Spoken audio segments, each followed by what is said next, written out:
Okey, tiba masanya yang kita nantikan pada pagi ini, satu wawancara kita. Jodoh lagu sudah pun diberikan, tapi kita ni akan berbincang dan juga mengetahui lebih lanjut lagi mengenai dengan kenapa jodoh lagu itu wujud. Wujud. Kenapa cerita di sebalik lagu. Kenapa? Okey, Dan sudah silakan. pun bersama di studio ketika ini ialah Minan Yunus. Assalamualaikum. Salam Pak Selamat Kro. datang ke studio Rampai Pagi. Terima kasih. Bukan kali pertama kan ni? Bukanlah. Bukanlah. Tapi untuk tahun ini kali pertama. Untuk tahun ini kali pertama. Siap. Memang selamat tahun baru kami ucapkan. Selamat tahun baru juga. Dan memang apabila tahun berganti tahun ada saja pembaharuan-pembaharuan terkini dan juga update-update semasa lah daripada Minan. Dan diketahui Minan bukan saja seorang penyanyi, tetapi sebelum itu malahan menjadi seorang pengacara dan sekarang seorang yang suka di belakang tabir. Kalau dulu suka di belakang tabir lah. Yang dulu suka di belakang tabir. Sekarang ni Dia mau lagi bertapuk. ia sendiri ni yang membuat tabirnya. Minda lagi mau bertapuk ni. Bukan Bukan lagi mau bertapuk. Bukan tabuk. Sudah buka. Jadi Minan Yunus, satu lagu yang diketengahkan pada kalian ni, lagu pertama dulu apa lagunya? Berjudul Gelisah. Gelisah. Jangan gelisah, Macam gelisah. mana tu bunyinya. Sekarang ini title jodoh lagu seperti yang dikatakan Dang Atul tadi, katanya apa kan ni nama lagu tu? Picnic Dong Say. Don't say. Dong Say. Banyak bukan. Tetapi kalau saya Dong tu Say. Picnic Dong Say. Tetapi bukan disalah erti lah. Mungkin ada yang mengenanya saya macam mana. Ada orang pun nyatanya asainya piknik dong sama asai. Dia kan kalau Amit. saya tu SAI betul. SAI Ini betul. SAY. Jadi say. Say. Dapat dijelaskan?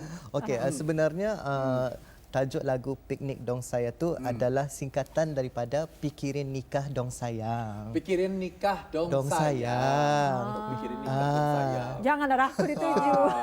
Arah kami lah, arah kami lah. Rupanya lagi Arah ketani sajalah.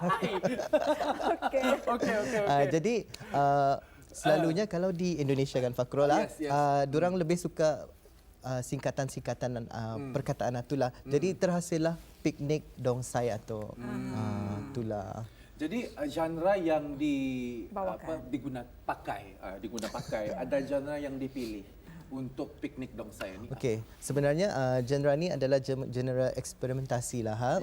Bagaimana penerimaan pendengar-pendengar di Brunei maupun di luar negara, ia bergenrekan modern dangdut lah. Dangdut. Kalau dulu beberapa tahun yang lalu saya lebih kepada pop jazz.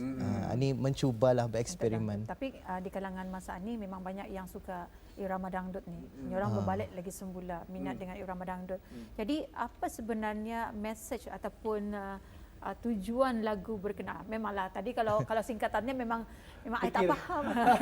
Tapi kan sudah dihuraikan. Pikirkan nikah dong saya. Tapi saya tu singkatan bagi sayang. Sayang. Sayang. Okey. Jadi huraian yang ada dalam lagu berkenaan. Sebenarnya sinopsis cerita lagu ni daripada pencipta lirik itu sendirilah. Yang penciptanya adalah Usep Setiawan dari Bandung. Ia yang punya cerita sebenarnya ni. Katanya ia ada girlfriend, katanya bertahun-tahun aninya ia akan memikirkan bawa nikah wah. Bibirnya tu menunda selama 7 tahun.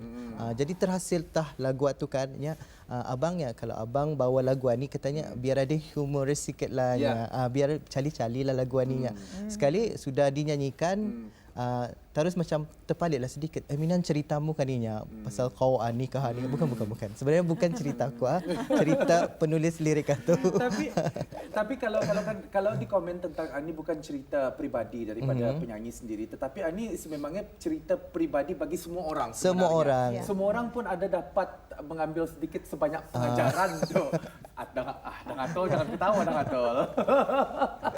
Tapi okey, satu kalau dapat saya rumuskan lagi, kadang-kadang apabila tragedi macam seperti yang Minan katakan, penulis liriknya 7 tahun 7 menunggu tahun. kan.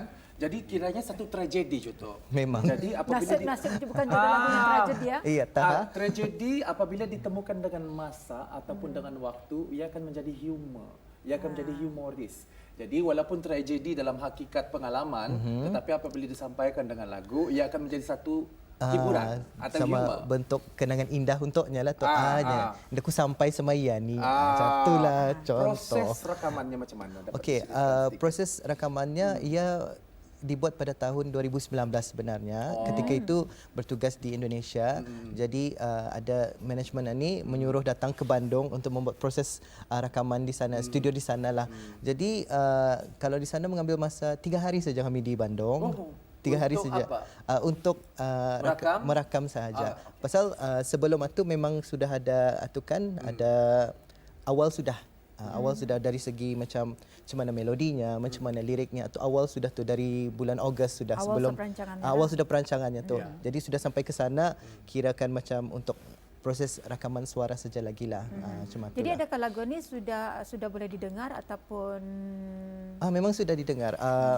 Kalau di stesen-stesen radio tempatan sudah dirilis. Sudah dirilis. Di digital platform juga boleh dapat seperti di Joox, Spotify, TikTok, dan di Indonesia juga dirilis. Dan untuk pengetahuan, salah satu stesen radio di Indonesia yang masuk carta sudah ni nombor 5. Alhamdulillah. Ya. Itulah tadi antara kejayaan-kejayaan apabila orang-orang Ketani. Sebenarnya orang Ketani ini dapat untuk Memang dapat. bukan saja menimba pengalaman dan ilmu daripada luar, tetapi apabila diguna pakai untuk di negara sendiri ini akan nyata orang dapat implement dan juga menjadi inspirasi yang paling kepada penting penggiat adalah seni yang lain. penerimaan orang, dan juga Ketani perlu memberikan peluang sebenarnya dengan anak-anak tempatan Ketani. Sebenarnya mereka ini boleh bukan saja setakat di negara kita tapi malah di luar negara. Malas aku cakap panjang pasal Betul. itu kan. Nah, berkata kita tentang malaskan bercakap banyak tadi kan, Ketani juga ingin mendengarkan ni. Tadi memangnya sudah tadi memperkatakan tentang lagu dan itu sudah pun ada isi-isi kandungan lagu dan juga akan disampaikan nanti. Nah, sedikit cerita tentang Minan Yunus, tentang pengalaman daripada segi di belakang tabir dan sekarang ini di depan tabir. Transisi tersebut. Adakah senang ataupun indah? Macam mana dapat ceritakan? Secara peribadi indah senang lah. Sebab secara peribadinya juga saya lebih suka di belakang tabir. Saya suka mempush orang lain pulang. Macam contohnya kalau orang ni suka menyanyi, suka mengecara, suka berlakon, saya akan mempush diorang dan mempolish diorang untuk memberikan peluang kepada diorang lah. Tapi Ketani dah tahu kan rezeki tertunda ni kan. Macam sudah berpuluh tahun saya ditempatkan di dapan. Di dapan. Jadi macam transisinya tu membuatkan saya macam berfikirlah macam adakah ini sudah masa yang tepat untuk Ketani berkongsi juga. Kalau dipikirkan sentiasalah dalam keadaan yang tepat tu, kerana kalau Ketani kan lihat penyanyi-penyanyi antarabangsa, Bruno Mars, Sia, mereka tu berpuluh tahun di belakang tabir membuat lagu untuk penyanyi-penyanyi yang terkenal. Tetapi setelah beberapa tahun mereka lebih terkenal daripada penyanyi yang pernah mereka buat. Jadi artinya belakang tabir dengan di belakang tabir dan di depan tabir itu sebenarnya sama, kerana dia masih di dunia hiburan, di dunia menghiburkan orang lah tu kan. Macam Matul dulu kan. Dulu pelakon dan sekarang ini presenter. Nasib dah jadi penyanyi ya. Tapi esok lusa tadi mana tahu? Mana tahu, saya bolot semua. Mana tahu? Kita bolot. Ini piknik dong say, pikirkan nikah dulu say. Ini piknik dong say, jangan pikirkan nikah dulu say. Nanti membuat yang kedua ada tambah ja. Okey. Ja piknik. Macam itu. Dapatlah. Nanti ciptakan saya satu lagu tapi dah tahun kali belajar vokal. Ataupun kalau orang boleh ataupun indah, siap. Mesti ada azam tahun 2021. Dah dapat, dah boleh menyanyi sebenarnya. Ditakuti. Okey. Bagaimana pula dengan kalau di belakang tabir lah biasanya? Untuk penerbitan ataupun pencarian konten tentang macam mana untuk menyampaikan sesuatu yang lokal, macam mana? Okey, maksudnya di belakang tabir menerbitkan. Ini Ketani saya sendirilah. Saya suka research tentang macam situasi sekarang, apa yang kemahuan penonton ataupun pendengar. Jadi masa ini zaman sudah berubah kan. Contohnya saja malam ni terus promo malam ni ada aku buat program Bah Banar Tahtu. Banar dilihat. Banar Tahtu. Bah Banar Tahtu. Tu lokal. Tu macam tu more kepada reality show di mana artis-artis ketanian ni meneka siapa penyanyinya. Sama ada diorang ni diorang mengikuti juga arus perkembangan seni Brunei ni lah. Jadi saya adakan program ni dalam sama-sama kita ni macam throwback balik. Macam rupanya siatu yang menyanyi lagu ni, siatu nyanyi lagu ni. Jadi jangan lupalah setiap minggu tu. Jadi banyak sebetulnya yang perlu kita ni ambil daripada penerimaan masyarakat lah. Program-program yang kita ni terbitkan khususnya di televisyen Brunei. Dan kalau Minan sendiri selain daripada yang program baru yang diterbitkan yang akan dapat saksikan pada malam ni, apa lagi antara program yang boleh menarik minat masyarakat tani di Brunei Darussalam? Ketanian ni mungkin ketandusan pertandingan-pertandingan Fakrul lah. Di mana macam orang di luar sana pun macam diorang pun mau berkongsi diorang punya bakat tani kan. Jadi mungkin satu hari nanti lebih banyaklah pertandingan-pertandingan. Dia kiralah apa saja pertandingan lah. Jadi yang penting program-program ini adalah penglibatan orang ramai. Kembalikan pencarian bakat. Yes. Lebih banyak pencarian bakat. Saya memang macam tertarik kalau macam pencarian bakat atau yang orang kata ni ditemukan dengan misal katalah Fakrul sekali dengan ada orang baru. Sama ada ia boleh menyanyi ataupun indak tani bantai saja. Ia juga boleh menjadikan satu program yang mungkin berbentuk hiburan, jenaka dan sebagainya. Kalau saya kan macam boleh juga. Macam program mana juga seperti mungkin program menjadi host TV. Boleh je tu. Ditemukan dengan orang lama. Sama ada mereka tu dapat ataupun indah. Secara indah langsung ia boleh macam orang tadi, rupanya ini ada bakatnya di sini. Mungkin atau antara nanti masukkan.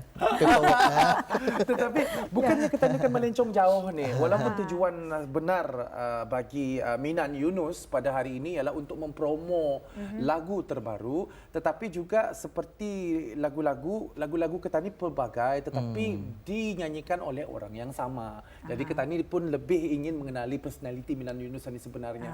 Pengalaman menjadi seorang pengalaman berkecimpung di dunia hiburan sudah berapa lama ni? Dan dapat diceritakan sedikit masa menapak dalam RTB. Radio Television Brunei, apa pengalamannya? Macam mana tu?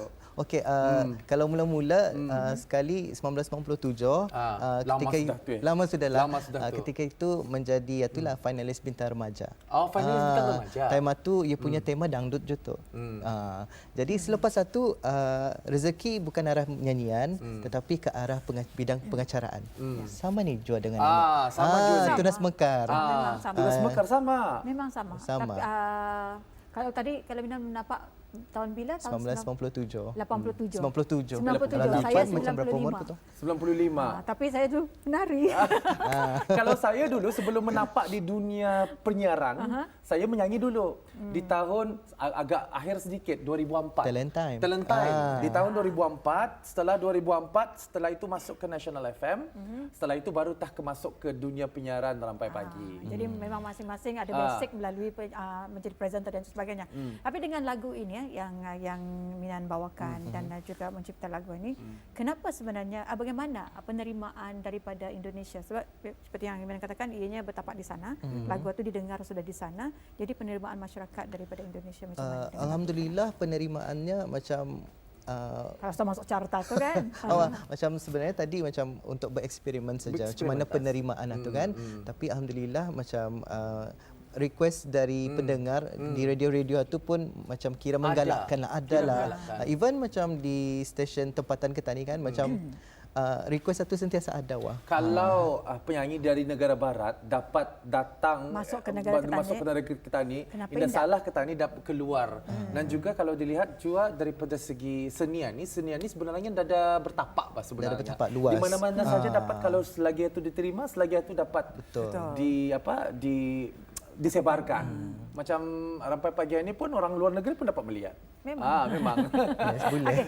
Sedikit mengenai dengan lagu tu, macam apa di awal lirik lagu berkenaan? Sedikit. Okey, di awal tu ia bercerita tu pasal berapa lama hubungan durang, dia berpacaran lah, bercinta selama 7 tahun. Itu yang awal-awal lah tu. Dan yang kedua, very specific 7 tahun. Memang berkira lagi tu. 1, 2, 3. Sekali dari sana baru luahan hati si lelaki itulah. Okey. Lama tu 7 tahun. Memang lama. Dipikirkan je tu. Tapi memang daripada segi penglibatan anak tempatan dalam bidang seni, dalam komen daripada Minan sendiri. Komen tentang kreatif industri, terutama bahagian seni nyanyian di negara Brunei. Ada apa yang positif dan apa yang perlu dipositifkan dan diperbaiki lagi. Sejujurnya kalau kita ni melihat seni kreatif di Brunei di bidang seni suaraan ni amat memberangsangkanlah. Lagu-lagu yang dikeluarkan pun berkualiti, macam setanding dengan negara-negara lain. Betul. Jadi Anita masanya kita ni punya produk-produk Brunei ni diperdengarkan di luar negara. Jadi yang perlu diperbaiki mungkin sokongan kali ya. Betul. More sokongan lah. Yes, sokongan. Yang perlu diperbaiki sokongan dan more platform dan juga diberi peluang. Sokongan. Alhamdulillah. Lurus tu. Dan saya akan menantikan laguan ni. Jadi ending laguan ni sebenarnya lepas 1 year kahwin. Sebab 7 tahun sudah kita menanti. Okey. Lepas ni kita tadi akan mendengarkan dan juga menyaksikan persembahan daripada Minan. Jadi terima kasih kami ucapkan kepada Minan dengan penjelasan mengenai dengan lagu yang dibawakan, bukan lagu baru, dan semoga ianya akan mengambil tempat kepada masyarakat Ketani dan ini adalah peluang dan juga ruang untuk anak-anak tempatan Ketani bergiat aktif dalam bidang seni suara. Jadi kita mengucapkan terima kasih Minan Yunus